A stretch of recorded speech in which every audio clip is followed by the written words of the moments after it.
Hello students. Last class में हम लोगों ने एक्सरसाइज 3.3 की थी, जिसमें हमने क्वेश्चन नंबर 1 इसका सॉल्व किया था। इसके बाद हम बात करते हैं यहाँ पर कि अगर इसके अंदर क्वेश्चन नंबर सेकंड जो है उसको सॉल्व किया जाए तो किस तरह से किया जाएगा। क्वेश्चन नंबर सेकंड में आपको दिया गया है solve 2x plus 3y is equal to 11। 2x plus 3y is equal to 11 दी गई है और दी गई है 2x minus 4y। 2x minus 4y is equal to 24 minus का। ठीक है, अब आपको कहा गया है and hence find the value of m। m की वैल्यू फाइंड करनी है for which y is equal to M X plus 3। एक इक्वेशन और दी गई है y is equal to M X plus 3। आपको पहले इन दोनों इक्वेशन को सॉल्व करना है, यहाँ से एक्स वाई की वैल्यू निकालनी है, वो एक्स वाई की वैल्यू उसमें पुट करनी है और उससे m निकालना है। देखते हैं किस तरह से होगा। आपको अभी सब्स्टिट्यूशन मेथड आपको याद होगा, तो हमने इसको माना फर्स्ट इक्वेशन, इसे माना second equation from first equation. अगर देखें हम तो 2x plus 3y is equal to 11, तो 2x आ जाएगा हमारे पास 11 माइनस 3y और x इज इक्वल टू आ जाएगा 11 माइनस 3y अपॉन 2। ये हमारे पास निकल के आई x की वैल्यू। अब इस x की वैल्यू को हमने पुट करा सेकेंड इक्वेशन में, देन 2x की जगह पुट कर दिया हमने 11 minus 3y upon 2 minus 4y को एज इट इज लिखा और इज इक्वल टू माइनस 24। इसके अंदर 2 से 2 कैंसिल हो गया, that means 11 minus 3y minus 4y is equal to minus का 24। ये हो जाएगा 11 minus 7y is equal to minus का 24 minus 7y is equal to minus 24 minus 11, तो minus 7y is equal to minus का 35। y is equal to cut कर आ जाएगा यहाँ पर 5। इसको बताने की जरूरत तो शायद नहीं होगी, आप लोग इतने समझदार हैं कि minus 7y is equal to minus 35 है, तो y की वैल्यू आएगी 5। अब y की वैल्यू हमने इस इक्वेशन में पुट कर दें, इसमें कर दें या किसी में भी कर दें, उससे कोई प्रॉब्लम नहीं है। सपोज इसी में करते हैं, x इज इक्वल टू था 11 माइनस 3y अपॉन 2, तो x is equal to 11 minus 3 into Y की वैल्यू 5 अपॉन 2। सॉल्व करेंगे इसको तो 11 minus 15 upon 2। x is equal to 11 में से 15 माइनस किया तो ये हो जाएगा माइनस का 4 अपॉन 2, कैंसिल किया तो x is equal to value आ गई माइनस का 2। अब हमारे पास x और y दोनों की वैल्यू आ चुकी है। x की वैल्यू आई है माइनस का 2 और y की वैल्यू आई है प्लस का 5। ये वैल्यू हम उठाकर तीसरी इक्वेशन में पुट कर देंगे इस वाली में। यहाँ था y is equal to M X plus 3, Y की वैल्यू आई थी 5, m इंटू एक्स की वैल्यू थी माइनस 2 प्लस 3 को इधर लेके जाएंगे तो 5 minus 3 is equal to minus 2m, तो ये हो जाएगा 2 इज इक्वल टू माइनस का 2m और m इज इक्वल टू हो जाएगा 2 upon minus 2, that is cut कर आंसर आ गया m is equal to minus का 1। तो ये था हमारा सेकंड क्वेश्चन। उम्मीद करता हूँ समझ में आ गया होगा आपको। ठीक है, और जो इसके आगे के क्वेश्चन हैं, क्वेश्चन नंबर थर्ड, इसमें बेसिकली वर्ड प्रॉब्लम्स दी गई हैं, बट वर्ड प्रॉब्लम्स के अंदर मैं आपको पूरा सॉल्यूशन नहीं बताऊंगा। मैं आपको सिर्फ इक्वेशन बनाकर सॉल्व करके दिखाऊंगा, इक्वेशन बनाऊंगा और उसको सॉल्व आप खुद करेंगे। ठीक है, फर्स्ट क्वेश्चन में इसमें दिया गया the difference between two numbers is 26। दो नंबर का डिफरेंस कितना है 26, and one number is 3 times the other. एक नंबर दूसरे का 3 टाइम्स है। तो हमने माना कि let first number be x, second number be y। दोनों का डिफरेंस दिया है इसने 26, तो x minus y is equal to 26। First equation आ गई। सेकंड इसने बोला है कि फर्स्ट नंबर जो है वो 3 टाइम्स है दूसरे का, तो x इज इक्वल टू है 3y या x minus 3y is equal to 0। ये आ गई हमारे पास सेकेंड इक्वेशन। दोनों इक्वेशन को आप सब्स्टिट्यूशन मेथड से सॉल्व कर लेंगे और आपका आंसर आ जाएगा। ठीक है, उम्मीद करता हूँ समझ में आई होगी मेरी बात। दोनों इक्वेशन को आप सब्स्टिट्यूशन मेथड से सॉल्व करेंगे और आंसर आ जाएगा। सेकंड पार्ट है the larger of two supplementary angles exceeds the smaller by 18 degree. दो सप्लीमेंट्री एंगल्स हैं, उसमें बड़ा वाला छोटे वाले से 18 ज्यादा है। First of all supplementary angles कौन से होते हैं? वो एंगल्स जिनका सम 180 होता है। तो लेट लार्जर एंगल हमने मान लिया एक्स स्मॉलर एंगल मान लिया वाई। अब इसने बोला है कि दोनों सप्लीमेंट्री हैं तो x प्लस वाई जो होगा वो 180 होगा, क्योंकि सप्लीमेंट्री एंगल का सम 180 होता है। और इसने कहा है कि लार्जर एंगल छोटे वाले से 18 ज़्यादा है, यानी कि लार्जर में से अगर छोटा वाला माइनस कर दें तो वो 18 के इक्वल आ जाएगा। बड़ा वाला जो है छोटे वाले से 18 ज़्यादा है, तो बड़े वाले में से छोटा माइनस करके 18 के इक्वल आएगा। ये हमारी दो इक्वेशन बन गई। इनको आप सब्स्टिट्यूशन मेथड से सॉल्व कर लेंगे आराम से, उम्मीद करता हूँ इजीली कर लेंगे। थर्ड पार्ट देखें इसका, तो इस टाइप का क्वेश्चन आप ऑलरेडी पहले कर चुके हैं। Coach of cricket team boys 7 bat and 6 ball for ₹3800। तो हम वही मानते हैं कि let cost price of 1 bat, एक बैट का मान लिया हमने ₹x, cost price of 1 ball हमने मान लिया ₹y। फर्स्ट इक्वेशन दी है 7 बैट, तो ये जाएगा 7x प्लस 6 बॉल, तो यानी कि 6y is equal to 3800, first equation. फिर नेक्स्ट है she buys 3 bats and 5 balls, 3 bat और लिए प्लस 5 बॉल ली, तब अमाउंट बनता है ₹1750, तो 1750, और ये आ गई हमारी सेकेंड इक्वेशन। अब इन दोनों इक्वेशन को आप इजीली सॉल्व कर सकते हैं बाय सब्स्टिट्यूशन मेथड। उम्मीद करता हूँ इक्वेशन समझ में आई होगी, अगर नहीं आती तो प्लीज मुझे कमेंट करके बताइएगा।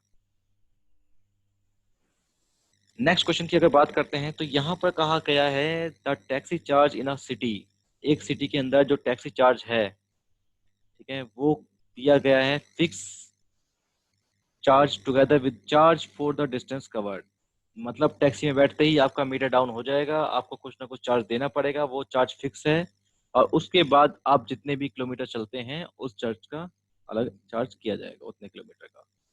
तो for the distance of 10 kilometre, 10 kilometre जाने के लिए जो टोटल चार्ज बनता है वो ₹105 है। And for a journey of 15 kilometre the charge paid is 155, यानी कि 15 किलोमीटर जाने के लिए चार्ज जो देना पड़ता है वो है ₹155। तो what are the fix charges and charge per kilometre, तो हम वही मानेंगे लेट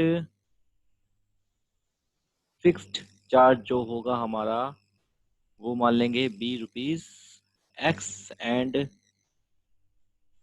चार्ज पर किलोमीटर ₹20 अब फिक्स चार्ज आ गया है, चार्ज किलोमीटर आ गया है। अब पहले केस में इसने कहा है कि अगर 10 किलोमीटर जाता है, भाई टैक्सी में बैठने के साथ ही ₹X तो फिक्स हो गया, प्लस अगर 1 किलोमीटर के ₹10 चार्ज, सॉरी ₹Y चार्ज हैं, 10 किलोमीटर के हो जाएंगे आपके 10Y, fix charge plus 10 kilometre के अकॉर्डिंग 10Y, तो टोटल अमाउंट बनता है उसका ₹105। फर्स्ट इक्वेशन आ गई।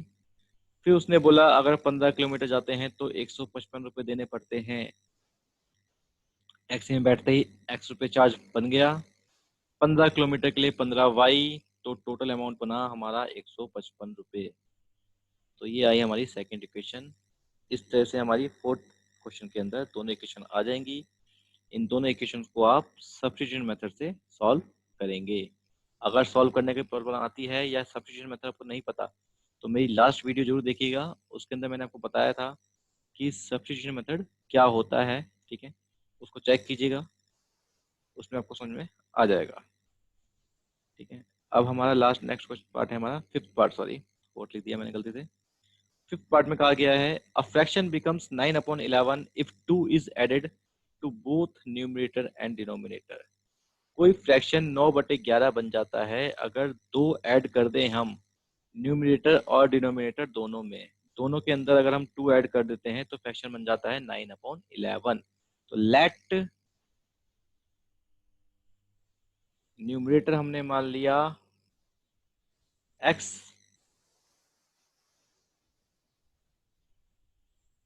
डिनोमिनेटर मान लिया y, तो फ्रैक्शन बन गया हमारा x/y।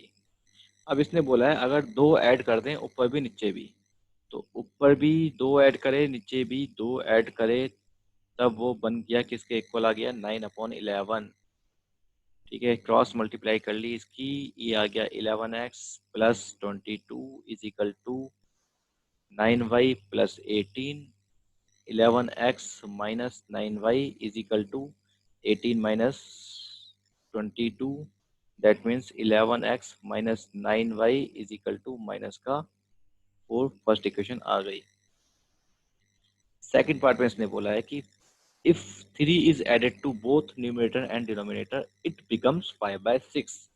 अगर हम दोनों में न्यूमरेटर और डिनोमिनेटर में 3 ऐड कर दें, x प्लस 3 और नीचे y प्लस 3, तो वो फ्रैक्शन बन जाता है 5/6। फिर अगेन क्रॉस मल्टीप्लाई की तो बन गया 6x प्लस 18 और यहाँ आया 5y प्लस 15।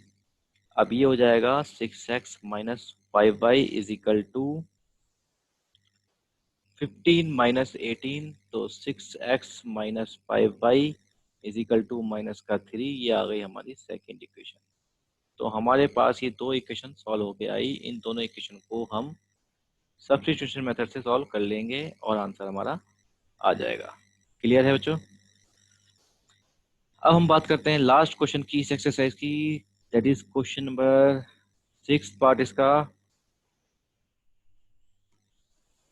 6 पार्ट में क्या कहा गया है? 5 years hence the age of Jacob will be 3 times that of the son। 5 साल बाद जैकब की एज उसके बेटे की एज का 3 टाइम्स होगी। तो जब भी एज का क्वेश्चन आएगा तो हम मानते हैं लेट प्रेजेंट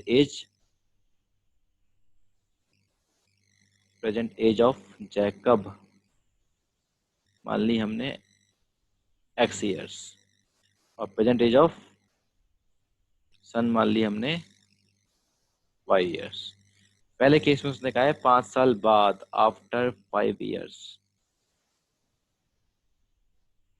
तो आफ्टर 5 ईयर जैकब की एज जो होगी, जैकब्स एज वो कितनी हो जाएगी? अगर आज x है तो 5 साल बाद हो जाएगी x प्लस 5। और अगर हम बात करते हैं इसके बेटे की एज, सन की एज, तो आज अगर y है तो बाद में हो जाएगी 5 प्लस 5। दोनों में 5 जोड़ दिया, उनकी 5 साल बाद की एज निकल गई। बट इसने कहा है अकॉर्डिंग टू क्वेश्चन जैकब की एज जो है वो बेटे की एज का 3 टाइम्स है, यानी कि x प्लस 5 जो है वो 3 टाइम्स है y प्लस 5 का। तो x plus 5 is equal to 3y plus 15, x minus 3y is equal to 15 minus 5। तो x minus 3y is equal to 10। ये हमारी फर्स्ट इक्वेशन आ गई। ठीक है जी। अब हम बात करते हैं सेकंड केस की। सेकंड केस में इसने बोला है कि 5 years एगो, 5 साल पहले की बात कर रहा है। अब 5 years एगो, 5 साल पहले जैकब की एज कितनी होगी? अगर आज x है तो 5 साल पहले x माइनस 5 years। और सन की एज कितनी होगी? अगर आज y है तो y माइनस 5। अब हम बात करते हैं इसके क्वेश्चन के अकॉर्डिंग। इसने कहा है अकॉर्डिंग टू क्वेश्चन जैकब की एज 7 टाइम है अब सन की एज की 5 साल पहले, यानी कि x minus 5 is equal to 7 time है y माइनस 5 के। तो x minus 5 is equal to 7y minus 35। x minus 7y is equal to minus 35 plus 5 और x minus 7y is equal to minus का 30। ये इक्वेशन हमारी बन के आ गई सेकंड। दोनों इक्वेशन को आप सॉल्व कर लेंगे बाय सब्स्टिट्यूशन मेथड। अगर बाय चांस सॉल्व करने में कोई प्रॉब्लम आती है इस मेथड से तो प्लीज़ मुझे कमेंट करिएगा, मैं आपको वीडियो का लिंक दूंगा। मैंने आपको पहले भी वीडियो बना के दे रखी है जिसमें मैंने अच्छे से सब्स्टिट्यूशन मेथड बताया था। अगर नहीं समझ में आता है तो प्लीज़ उस वीडियो को देख लीजिएगा। ठीक है, अगर ये वीडियो समझ में आती है, पसंद आती है, तो प्लीज़ लाइक कीजिएगा, शेयर कीजिए और चैनल को सब्सक्राइब नहीं किया है तो चैनल को सब्सक्राइब कीजिए। Thank you.